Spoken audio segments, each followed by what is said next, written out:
아멘. 좋은 아침입니다. 자, 우리 앞뒤 좌우 돌아보시면서 한번 인사합니다. 사랑합니다. 축복합니다. 한번 인사합니다.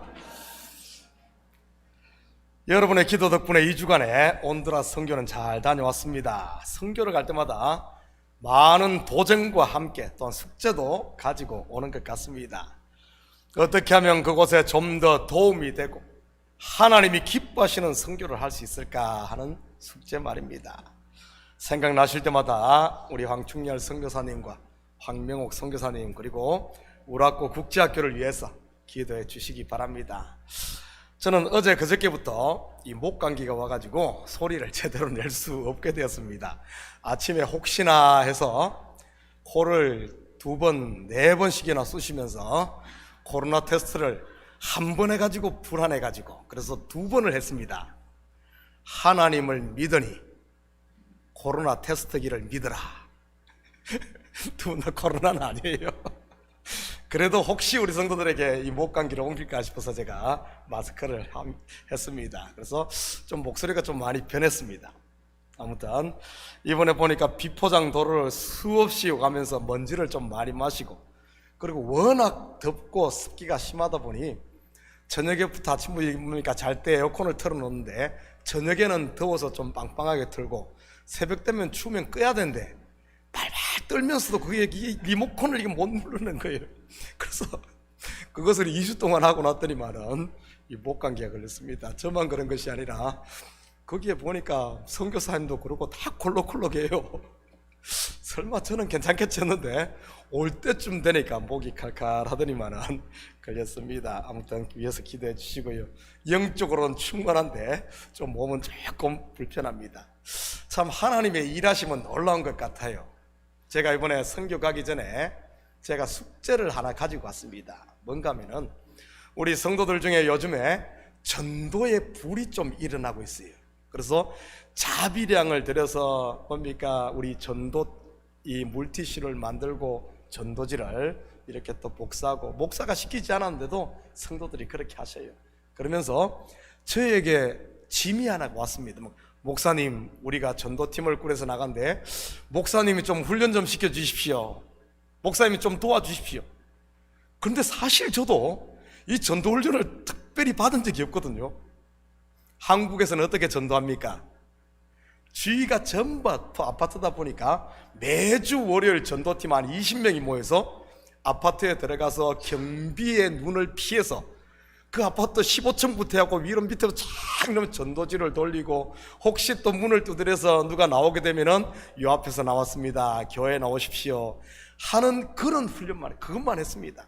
그리고 미국 와서는 학원을 찾아가고 만나는 사람마다 전도하면서 그렇게만 했지 이런 어떤 집중적인 이런 전도훈련을 받지를 못했습니다. 그런데 우리 성도님들 중에 목사님 우리 전도훈련 좀 시켜주십시오. 고민이 돼요. 제가 해보지 않았는데. 그런데 이번에 놀라운 일이 일어났어요. 첫 주간 우리 선교를 끝내고 제가 2번째 주에 이 필라델피아에 있는 필라 영생장로교회라고 이용걸 목사님이 심호하셨던 필라에서는 가장 큰 교회 몇천 명 모이는 교회입니다. 그 교회 장로님 2분이 새생명 훈련원에 근무하는 일을 하는 그 교회에 수많은 전도팀인데 새생명 훈련원이라는 전도 훈련팀이 있습니다. 이 훈련팀이 20여 년 이상 그 교회를 섬기면서 그 교회뿐만 아니라 뉴욕에마다 수많은 교회 전 세계를 다니면서 이 전도 훈련을 시키는 그런 팀입니다. 마침 선교사님과 연결되어 2분이 탐방을 왔어요. 올 가을에 그 선교팀이 와서 온두라스의 교사들을 중심으로 훈련을 시키길 원하는 선교님이 초청을 했는데 일단 2 장로님이 탐방을 와서 보고 왔습니다. 그래서 오셔가지고 계시길로 서로 이야기하면서 그 방에 들어가서 이야기하면서 참 많은 대화를 나누면서 참 하나님께서 이렇게 또 연결하시는구나 하는 것을 깨달았습니다. 우리 교회 실정을 말할 때만은 기어이 즐거운 마음으로 한 8명에서 10명이 와서 훈련시켜 주겠다고. 보통 12주 코스를 하는데 뉴욕 사회는 그렇게 하기 힘들고 한 2박 3일 정도로 이런 훈련을 하는. 그리고 이야기를 들어보니까 이 평신도 사역자들이 목사님들을 중심으로 되어 있는 것이 아니라 평신도 사역자들이 그런 새생명 훈련을 하면서 참 순수해요. 사역리를 가지고 하는데 우리가 다 아는 이야기입니다. 단순해요. 단순한데 얼마나 힘이 있는지, 그냥 세미나만 하는 것이 아니라 실질적으로 나가서 함께 전도하면서 참 놀랐어요. 그래서 이제 기회가 된다면 우리 교회에서 와서 하겠다 그런 말씀을 하시면서 같이 기도합시다 했습니다. 그리고 8월 달에 뉴욕에서 그분들이 또 이렇게 선교 이 새생명 이 전도 훈련을 하는데 목사님 기회 되면은 한번 참여해 보시고 그리고 나서 결정하십시오. 그래서 그런다고 하고 서로 연락하고 왔습니다. 저도 한번 8월에 참여해보고 정말 우리 교회 필요하다 싶으면은 한번 우리 교회도 지금까지 전도 훈련에 대한 이런 훈련 세미나라든지 이런 훈련은 아직까지 못 해본 것 같습니다. 어머니 학교도 해봤고 다양한 걸 해봤지만 못 해본 것 같아요. 기회가 된다면 했으면 좋겠습니다. 아무튼 하나님께서 또 이렇게 제 마음의 또 숙제를 또 이렇게 해결하시는 모습을 보면서 하나님의 뜻은 어디인지 모르겠어요. 우리가 그때그때 하나님이 역사할 때마다 순종하며 가면 되는 줄 믿으시기 바랍니다. 아무튼 온두라스 선교를 통해서 놀라운 일들을 하나님께 많이 하셔요.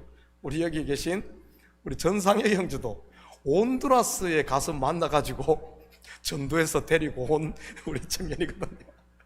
우리 상혁 형제는 그 당시 빙햄턴에서 학교 다니면서 온 선교팀이고, 우리는 또 여기서 가서 그곳에서 만나서 이렇게 전도했는데, 한 명 전도했더니만은 또 결혼해서 와이프 데리고 이제 애 둘 낳았지 또 이러면서 또 이렇게 다 되는 거예요.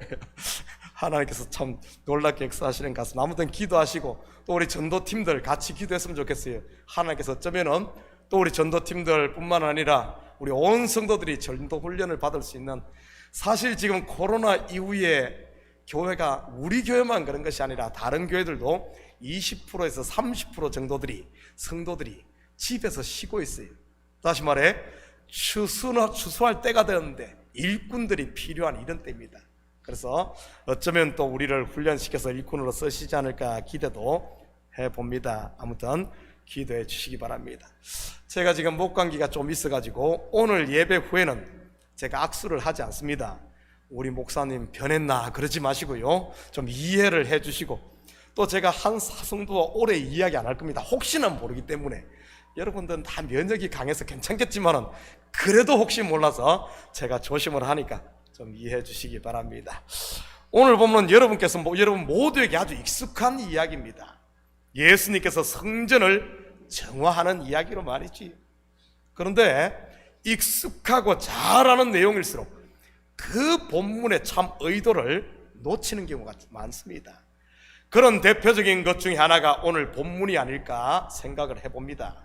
오늘 본문을 설교할 때 가장 흔하게 하는 적용이 뭡니까? 예수님께 성전을 정하고 나서 내 아버지의 집으로 장사하는 집을 만들지 말라 해가지고 많은 경우 이 적용을 교회에서 장사하지 맙시다 이렇게 적용을 하는 경우가 많아요. 물론 교회에서 장사하는 건 유익하지 않습니다. 그렇지만 과연 오늘 본문이 교회에서 장사하지 말라는 그 이야기를 하는 것일까요? 여러분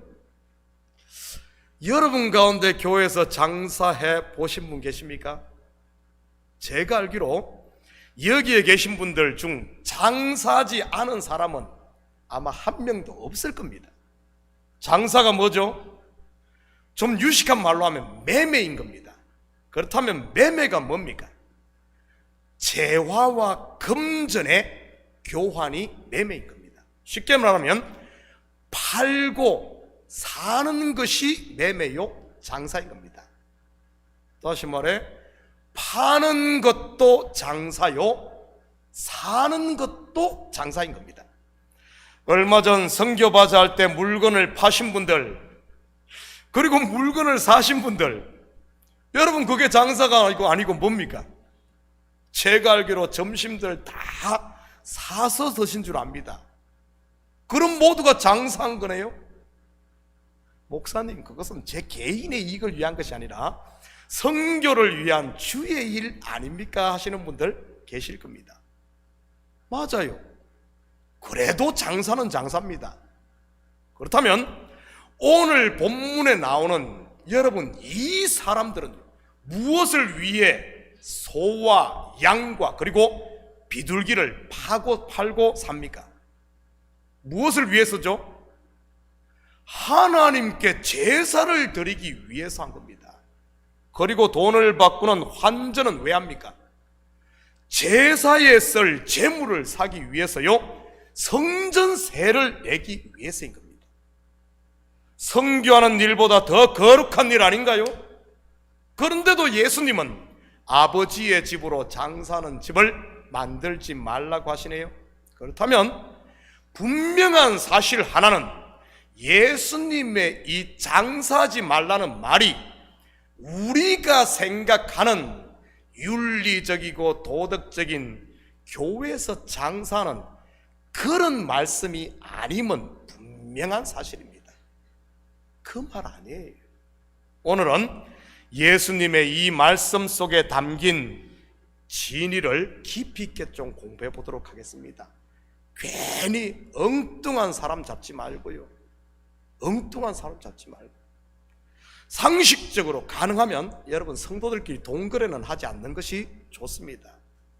여러분 왜 그런가 하면은 내 마음은 그렇지 않지만 사람이 사람을 속이는 것이 아니라 돈이 사람을 속이기 때문에 그렇습니다. 여러분 돈이 마음대로 되던가요?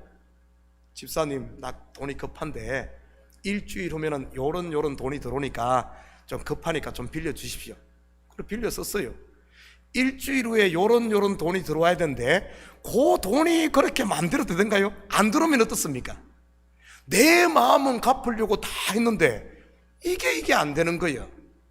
그래서 사람이 나빠서 그런 것이 아니라 이 돈이 사람을 속이는 거예요. 그래서 이런 건 상식적으로 안 하는 게 좋습니다.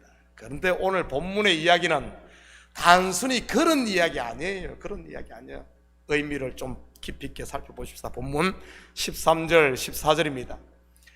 유대인의 유월절이 가까운지라 예수께서 예루살렘으로 올라가셨더니 성전 안에서 소와 양과 비둘기 파는 사람들과 돈 바꾸는 사람들이 앉아있는 것을 보시고, 먼저 유월절이 어떤 날입니까?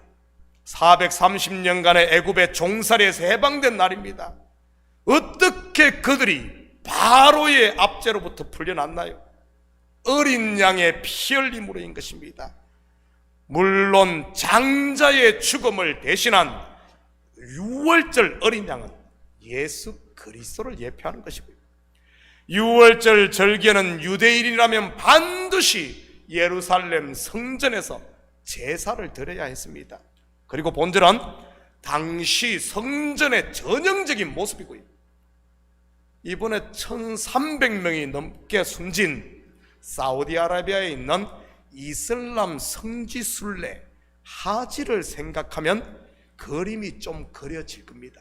몇백만 명이 그 하지 기간 동안 몰리잖아요. 6월절이 바로 그렇습니다. 전 세계에 흩어진 유대인들이 이 일주일 사이에 그 길을 방문했으니 말이지. 당시 예루살렘 성전이 그와 같았던 겁니다.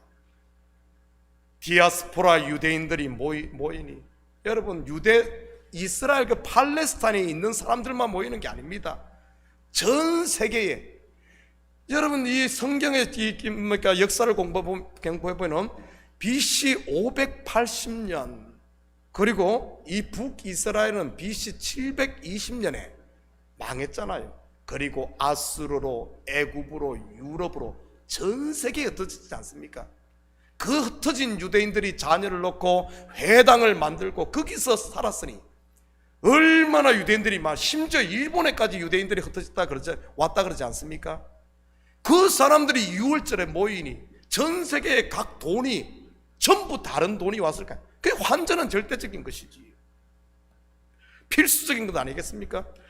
특히 성전세는 유대인의 돈 세겔로만 받았으니 말입니다. 이번 혼두라스에 선교 갔을 때 도시에 있는 큰 슈퍼인데도 달러를 받지 않는 곳이 많았습니다. 하물며 자존심이 센 유대인들이 하나님께 드리는 거룩한 것을 이방인의 돈으로 받겠어요?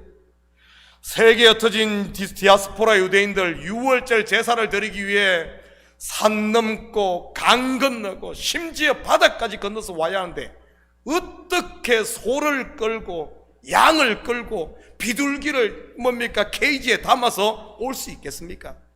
그러니 제사를 드리기 위해서는 재물을 사야 되는 것 당연한 것 아니겠어요? 그러니 형편이 이렇다 보니 성전 주변에는 초대형 시장이 형성되고 이권이 오가고 독점권이 생기고 그 가운데 별의별 일들이 다 일어나지 않았겠어요? 요즘으로 말하면 대제사장 가문을 중심으로 한 대기업이 탄생했던 겁니다. 그것도 문어발식으로 말이죠. 예를 들면 환전을 해야 하는 은행업과 재물을 거래하는 가축시장, 금강산도 식후경이란 말이 있듯이 식당에 호텔에 그리고 운송 및 관광업까지 아마 거기서 생수만 팔아도 떼돈을 벌었을 겁니다. 속된 표현으로 하면 제사보다는 떡밥에 관심이 더 쏠렸을 수도 있고요. 혹시 이 모습이 요즘 교회들의 모습은 아닙니까? 교회는 분명 예배를 드리러 오는 곳입니다. 예배는 찬양과 기도 그리고 하나님의 말씀 곧 생명의 양식을 먹는 곳이고요. 물론 예배의 중심은 언제나 하나님인 것입니다. 그런데 교회에 예배를 드리고 온다고 말은 하지만 찬양과 기도가 하나님을 기쁘시게 하는 것이 아닌 하나님 중심이 아닌 사람 중심, 자기 중심이라면 여러분 이 모습이 바로 그 당시 이 모습은 아니고 뭐겠습니까? 설교는 아예 들을 생각을 하지도 않고 스스로 귀를 막는다면 말이지. 예배는 시간 때우기 식으로 드리고 친교에만 마음이 가 있다면 이것이야말로 오늘 본문의 모습이 아니고 뭐겠습니까? 15절 16절입니다. 노건으로 채찍을 만들어서 양이나 소를 다 성전에서 내쫓으시고 돈 바꾸는 사람들의 돈을 쏟으시며 상을 엎으시고 비둘기 파는 사람들에게 이르시되 이것을 여기서 가져가라. 내 아버지의 집으로 장사하는 집을 만들지 말라 하시니. 예수님께서 지금 무엇을 하시는 것 같습니까? 성전을 정화하는 것일까요? 여러분, 소, 양, 비둘기 그리고 환전하는 상을 엎어버리면 성전이 정화됩니까? 이렇게 해서 성전이 깨끗해진다면 얼마나 좋겠습니까? 그런다면 저도 지금 다 엎어버리겠어요. 그런데 여러분, 이 속에는 좀 더 깊은 영적인 의미가 숨어 있습니다. 먼저 소, 양, 비둘기는 무엇에 쓰기 위해 팔고 있습니까? 왜 팔죠? 제사 드리기 위해 쓴 겁니다. 제사. 소와 양과 비둘기를 다 내쫓아버리면 어떻게 되죠? 그 사람들 지금 돈 가지고 사가지고 지금 제사 드리려고 하는데 비둘기, 소, 양 다 쫓아다니면 어떻게 됩니까? 제사를 드릴 수가 없습니다. 제사를. 그렇다면 예수님의 이 행동은 결국 무엇을 말하겠습니까? 바로 짐승으로 드리는 구약의 희생제사를 폐한다는 그런 의미입니다. 희생제사, 짐승으로 드리는 제사가 이제는 더 이상 안 된다. 왜? 참이 왔기 때문에. 언제까지 너희가 이 제사를 드리겠느냐? 그 내쫓는다는 것은 그 의미를 포함하는 거예요. 환전하는 상을 엎어버리는 것 또한 같은 의미인 것이고요. 우리는 이러한 사실을 사마리아 여인과의 대화를 통해서도 확인할 수 있습니다. 요한복음 4장 20절에서 24절입니다. 우리 조상들은 이 산에서 예배하였는데 당신들의 말은 예배할 곳이 예루살렘에 있다 하더이다. 예수께서 이르시되 여자여 내 말을 믿으라. 이 산에서도 말고 예루살렘에서도 말고 너희가 아버지께 예배할 때가 이르리라. 너희는 알지 못하는 것을 예배하고 우리는 아는 것을 예배하는 이는 구원이 유대인에게서 남이라.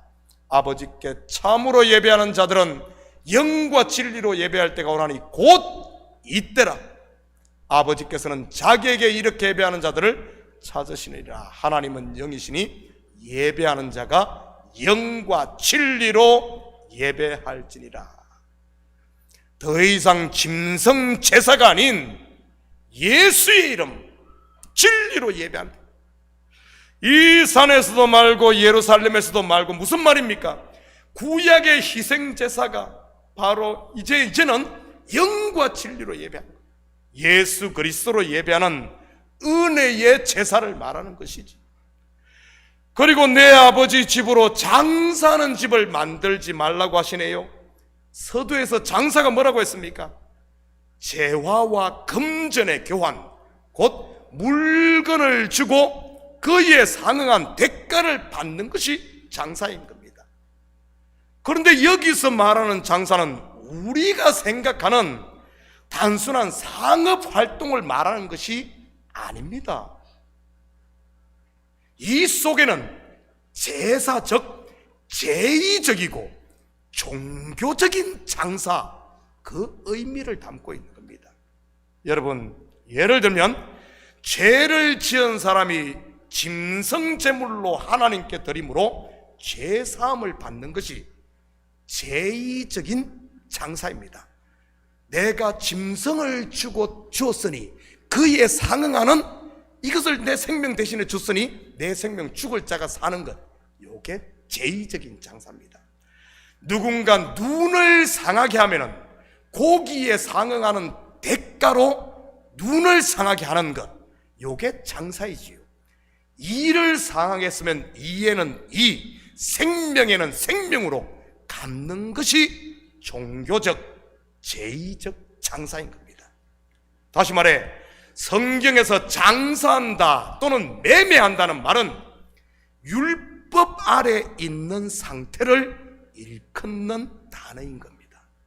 그러므로 성전을 장사하는 집으로 만들지 말라는 말은 더 이상 율법 아래에 종노릇 하지 말라는 이런 의미인 것이지요.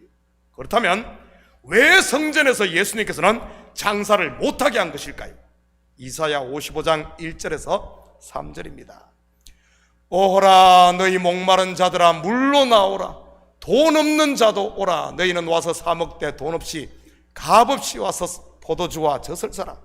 너희가 어찌하여 양식이 아닌 것을 위하여 은을 달아주며 배부르게 하지 못할 것을 위하여 수고하느냐. 내게 듣고 들을지어다. 그러면 너희가 좋은 것을 먹을 것이며 너희 자신이 기름진 것으로 즐거움을 얻으리라. 너희는 귀를 기울이고 내게로 나와 들으라. 그리하면 너희의 영혼이 살리라.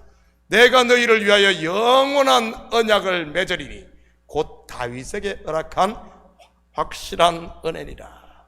여러분, 본절은 메시아 시대에 대한, 예수님이 오신 메시아 시대에 대한 대표적인 예언입니다. 값을 지불하지 않고 포도주와 젖을 여러분 가져가면 어떻게 되죠?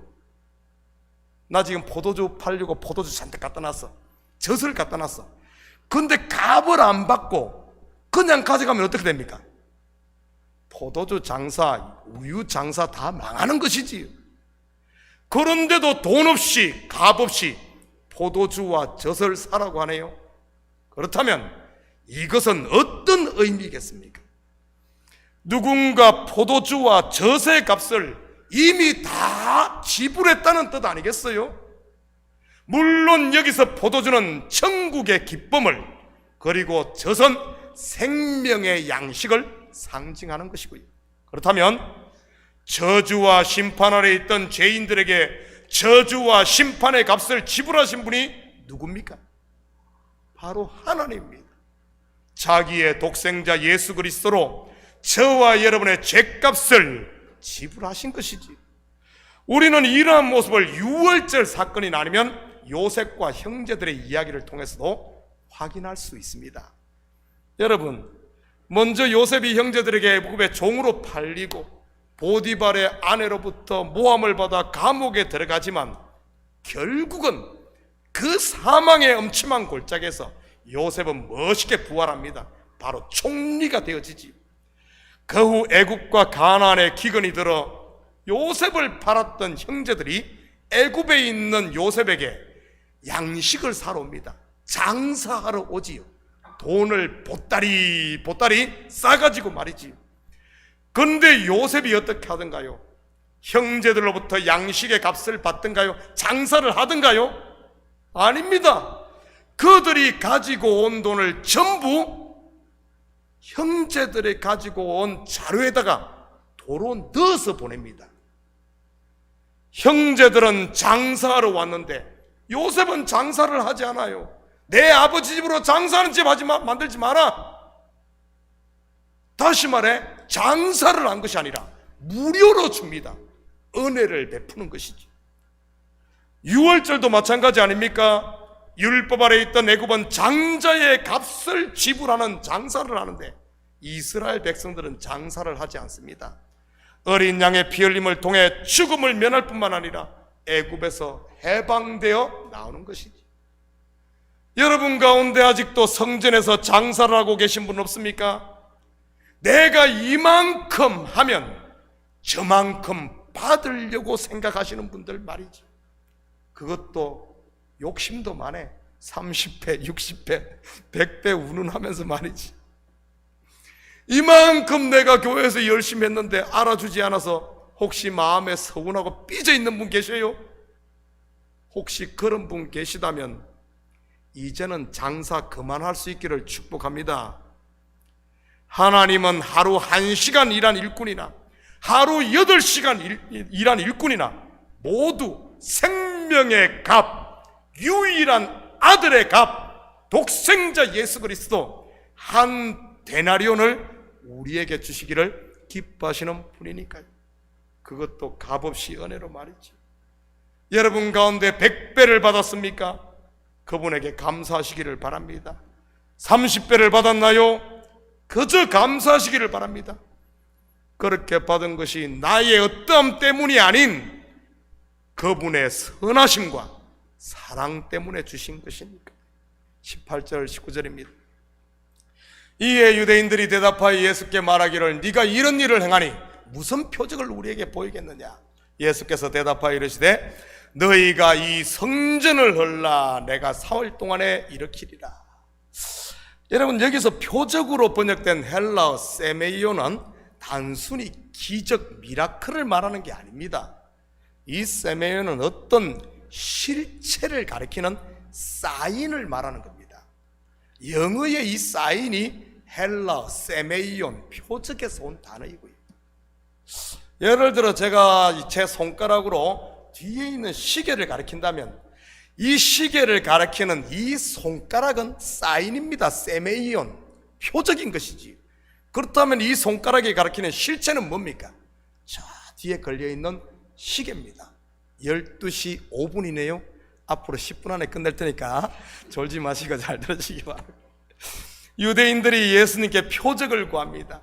네가 성전에서 소와 양과 비둘기를 몰아내고 환전상들의 상을 엎어버리는 것에 대한 실체가 무엇이냐고 말이지. 이 성전을 헐라 내가 사흘 동안에 일으키리라. 여러분 이 성전이 뭐라는 겁니까? 그들 앞에 있는 46년 동안 지은 이 성전이 뭐라는 말입니까? 이것은 실체가 아닌 세메이온, 표적이라는 말입니다. 그렇다면 눈앞에 보이는 이 성전의 실체가 뭐죠? 성전의 실체 21절입니다. 그러나 예수는 성전된 자기 육체를 가리켜 말씀하신 것이라. 바로 예수 그리스도 자신이 실체라는 말입니다. 성전에서 하는 일이 뭐죠? 제사입니다. 제사는 왜 드리죠? 죄사함 받기 위한 겁니다. 그렇다면 죄사함의 실체가 어디에 있다는 말입니까? 바로 예수 그리스도 안에 있다. 성전의 실체인 예수 안에 죄사함이 있고 생명이 있다는 말입니다. 그리스도께서 육체를 입고 오셔서 십자가에 돌아가심으로 말이지. 이 성전을 헐라 나를 죽여라. 내가 죽어야 새 성전이 일어난다. 3일 만에 일어난다. 3일 후에 부활하는 예수 그리스도를 이야기하는 것 아니겠습니까? 그렇다면 구약의 짐승으로 드리는 제사나 눈에 보이는 돌 성전 그리고 각종 절기와 율법은 무엇이라는 말입니까? 실체가 아닌 세메이온, 곧 표적이라는 말입니다. 이것을 히브리서 기자는 이 표적, 이것을 그림자라고 표현을 했고요. 한번 볼까요? 히브리서 10장 1절입니다. 율법은 장차 올 좋은 일의 그림자일 뿐. 여러분 보시죠. 장차 올 좋은 일이 뭡니까? 실제로 오시는 예수 그리스도, 그 예수 그리스도의 그림자, 표적이 바로 율법, 성전 이런 거란 거예요. 그림자일 뿐이요 참 형상이 아니므로 해마다 늘 드리는 같은 제사로는 나오는 자들을 언제나 온전하게 할 수 없느니라. 그리고 사도 바울은 이 율법을 몽학선생, 즉 초등교사라는 표현을 썼고요. 확인합니다. 갈라디아 3장 24절 25절입니다. 이같이 율법이 우리를 그리스도께로 인도하는 초등교사가 되어 우리로 하여금 믿음으로 말미암아 의롭다함을 얻게 하려 함이라. 믿음이 온 후로는 우리가 초등교사 아래에 있지 아니하다. 몽학선생, 곧 초등교사가 뭔 하는 일입니까? 주인의 아들을 학교에 있는 선생님에게 데려다 주는 역할을 하는 사람이나, 또는 주인의 아들이 성인이 될 때까지 주인의 재산을 임시로 맡아서 관리하는 사람이 몽학선생, 초등교사입니다. 주인의 아들이 성인이 되면요 모든 권리를 그에게 위임함으로 자기의 역할이 끝나는 겁니다. 바로 율법이 그런 겁니다. 실체가 아니라 세메이온, 곧 표적, 그림자라는 말이지요. 지금 유대인들이 구하고 있는 것이 무엇입니까? 실체를 구해야 하는데 표적을 구합니다. 그래서 사도 바울이 고린도전서에서 유대인은 표적만을 구한다고 했던 것이고요. 한번 볼까요? 고린도서 1장 22절입니다. 유대인은 표적을 구하고 헬라인은 지식을 찾아라. 이것은 단순히 유대인들이 기적, 미라클만 바란다는 말이 아니에요.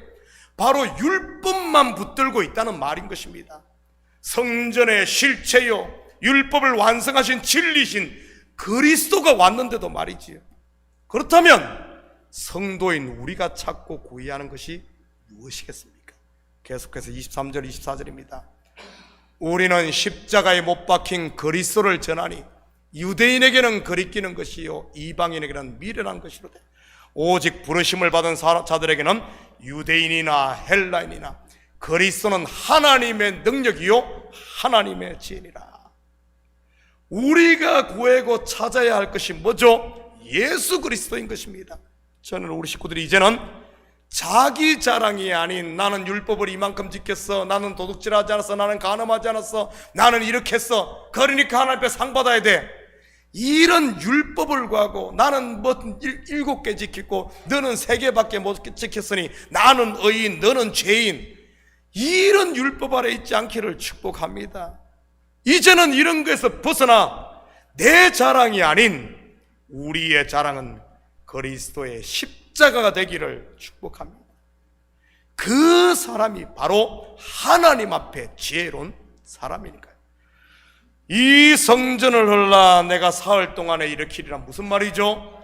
바로 십자가에 달려 예수님이 죽으심으로 율법의 요구와 저주와 심판 그리고 사망의 값을 지불하고 3일 만에 부활할 것을 말하는 것입니다.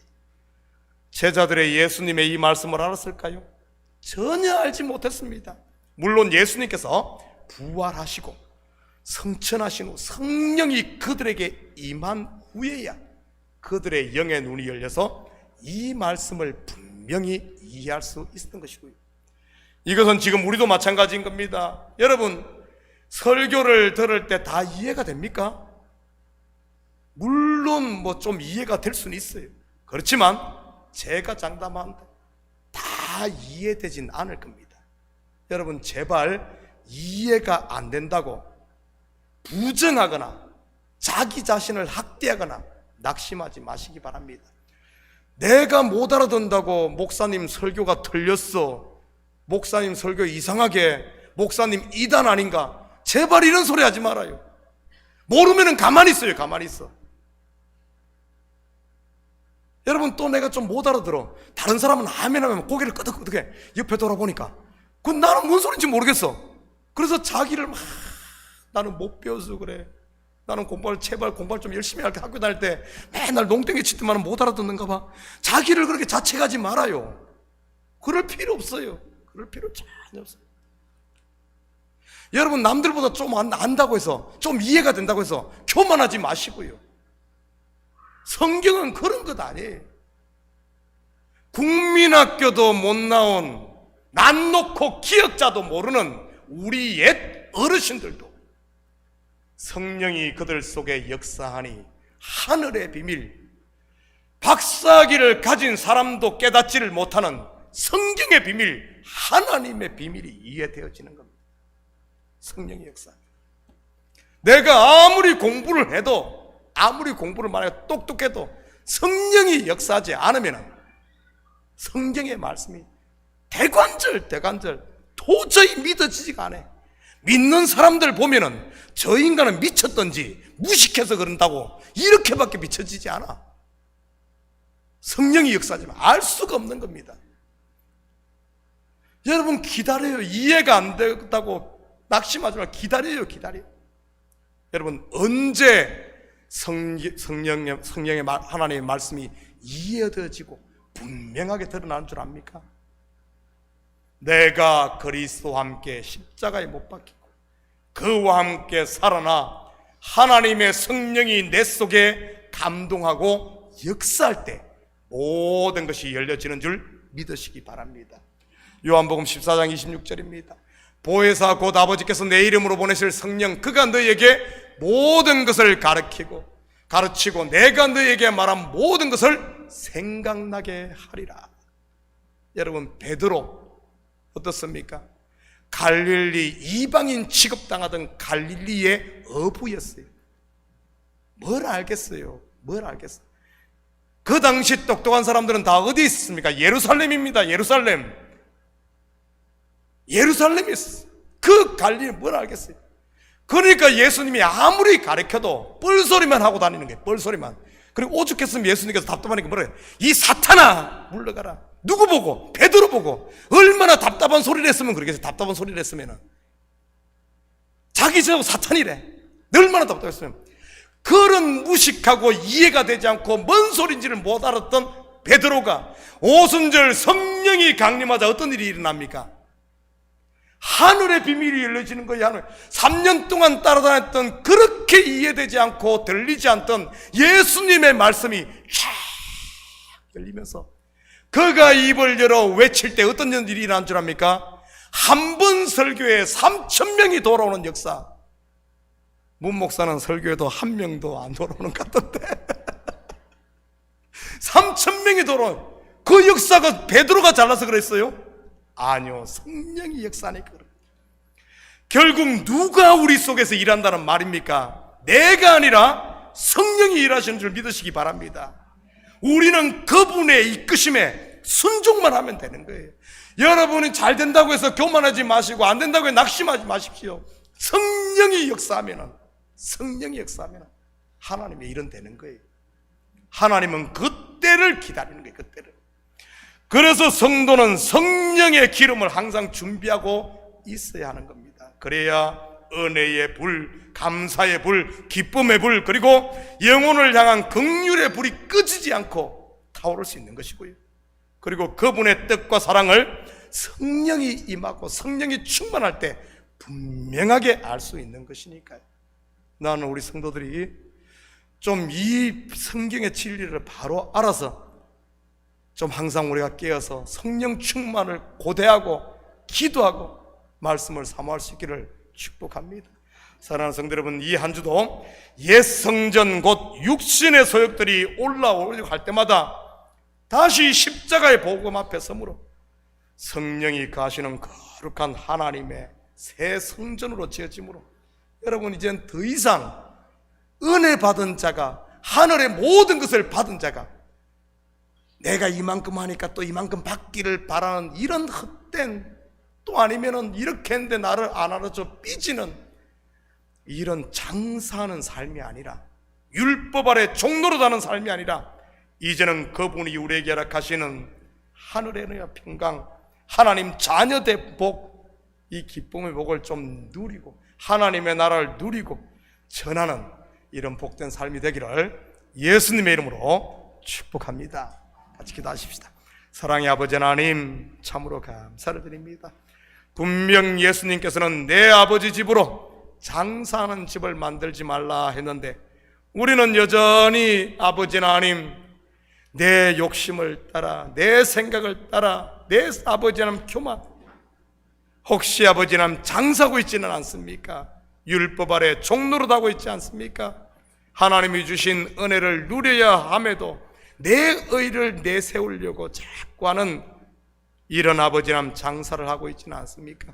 우리 하나님, 이제는 장사를 거치고 하나님이 주신 값없이 주시는 하늘의 은혜를 맛보고 이제는 그 포도주를 마시며 기쁨과 즐거움으로 그저 받았으니 이제는 그저 줄 수 있는 천국의 삶을 살 수 있도록 도와주시옵소서.